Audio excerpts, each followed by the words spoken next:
This presentation explores how the Russia and Ukraine conflict reveals the tension between the strong formative force of international law and its weak practical enforcement. Although the UN Charter, international humanitarian law, and the Rome Statute clearly prohibit aggression and classify Russia's invasion as unlawful, structural limits such as Security Council veto power and jurisdictional gaps in the ICC undermine effective enforcement against major powers. The presentation adopts a dual-track approach. In the short term, it considers de-escalation through diplomacy, conditional sanctions relief, and security guarantee, while in the long term, it examines accountability mechanisms, including a special tribunal for aggression, reparations framework, and institutional reform. Overall, it argues that the balancing peace building with legal accountability is essential to restore confidence in international law and deter future violations.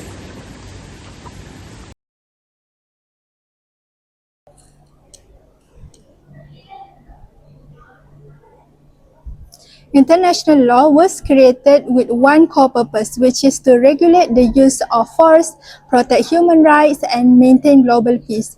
But when Russia invaded Ukraine in 2022, many believe that this event has represented a clear violation of the UN Charter, especially when the principle that prohibits aggression and protects the sovereignty and territorial integrity of states.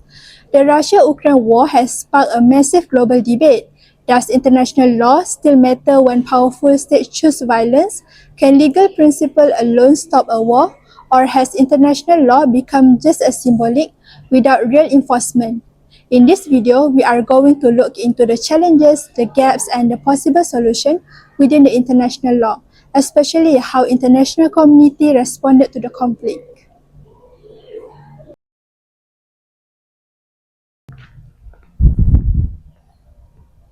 We have three main objectives.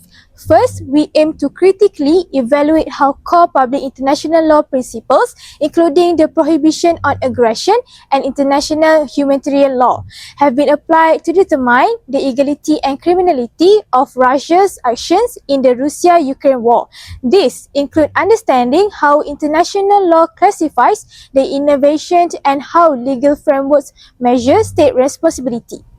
Second, we aim to identify the primary structural barriers that prevent immediate legal action. In particular, we focus on the paralyzing effect of the UN Security Council veto and the broader challenge of enforcing sovereignty when dealing with a major power involved in a large-scale armed conflict. This helps us understand why enforcement often fails even when the law is clear. Third, and our last objective, is to propose practical legal and diplomatic mechanisms such as establishment of a special tribunal for the crime of aggression and a reparation framework. These mechanisms are important to restore accountability, increase global confidence in international law, and strengthen the future effectiveness of the international legal order. Overall, this objective guides our analysis in evaluating whether international law is still useful and practical in addressing the Russia-Ukraine war.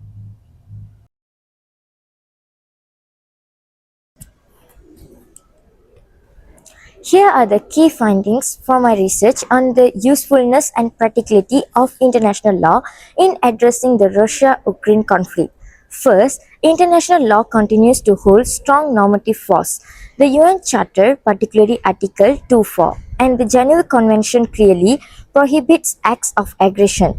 The ICC's arrest warrants against Russian leaders show the accountability pathways do exist. However, in practice, enforcement is weak. Russia's veto power in the Security Council, together with the ICC's limited jurisdiction over the crime of the aggression, demonstrates that international law cannot compel compliance from a powerful state. In other words, the law can delegitimize wrongdoing, but it cannot immediately stop it. Second, the short term de-escalation must be the main priority. This includes convening a multilateral peace conference to negotiate ceasefire, applying conditional sanctions, relief that depends on verified troop withdrawals and respect for Ukraine's territorial integrity, and providing security guarantees through monitoring missions or collective defense arrangements. These steps help establish the situation while maintaining legal principles. Third, long-term peace requires strong mechanisms for accountability and justice.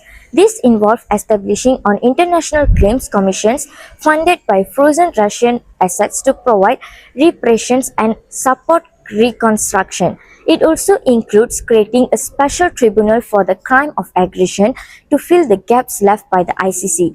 Additionally, reforms are needed to limit the use of Security Council veto in cases involving aggression or mass atrocities so that the collective security system can function more effectively. Finally, peace building and legal accountability must work hand in hand.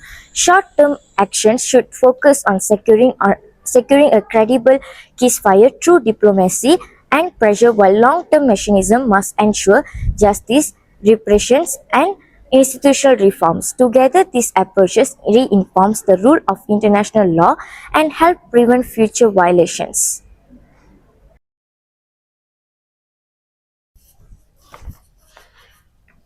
So we have three issues to discuss here. So issue number 1 is under Article 2 Clause 4 of the United Nations Charter. Russia's invasion of Ukraine is considered an unlawful act of aggression. This has led to several international actions, including diplomatic criticism, economic sanctions, and military support for Ukraine. The International Criminal Court has also issued arrest warrants for President Vladimir Putin, Maria Lvova-Belova, and several senior officials for alleged war crimes and crimes against humanity involving an unlawful deportation of Ukrainian children from occupied areas, which amounts to grave breaches of Geneva Convention.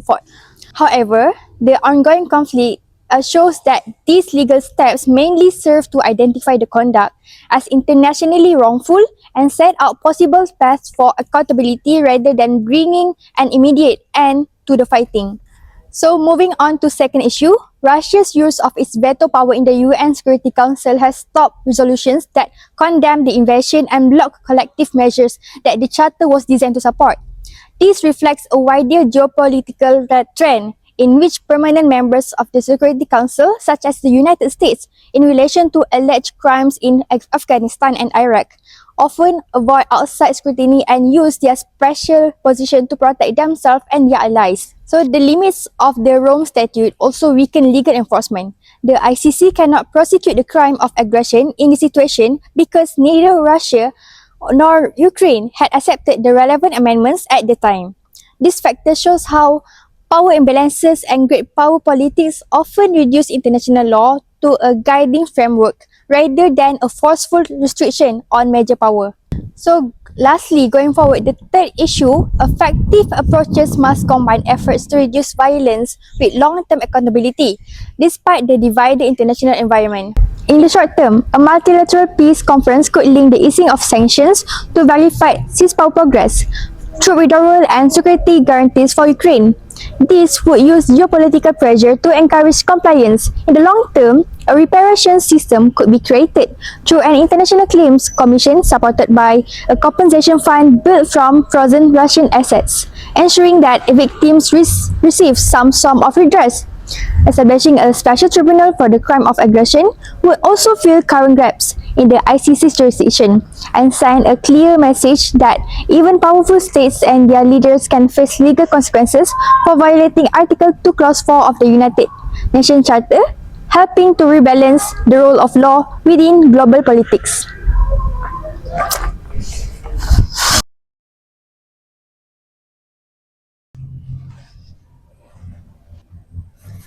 To conclude, the conflict between Russia and Ukraine show that given the normative strength of the public international law, which forbid aggression and permit accountability through the productive like ICC warrant, it is difficult to enforce compliance against big countries. The ICC jurisdictional limitation and Russia veto power in the Security Council reveal structural flaw that prevent prompt legal action.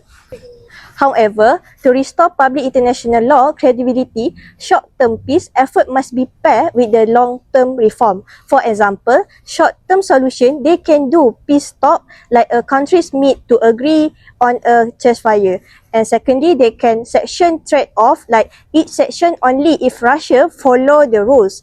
And then they can make a safety promise like give Ukraine protection and monitoring to stop new attack. Okay, for the long-term solution, they can do compensation fund like use frozen Russian money to rebuild and help the victim. And other than that, United Nations reform like a limit veto power so big countries cannot block the justice. As a result, only then can international law evolve from symbolic condemnation to effective justice by stop the current fighting, such as focus on ending violence quickly and make sure crime are punished and future war deters.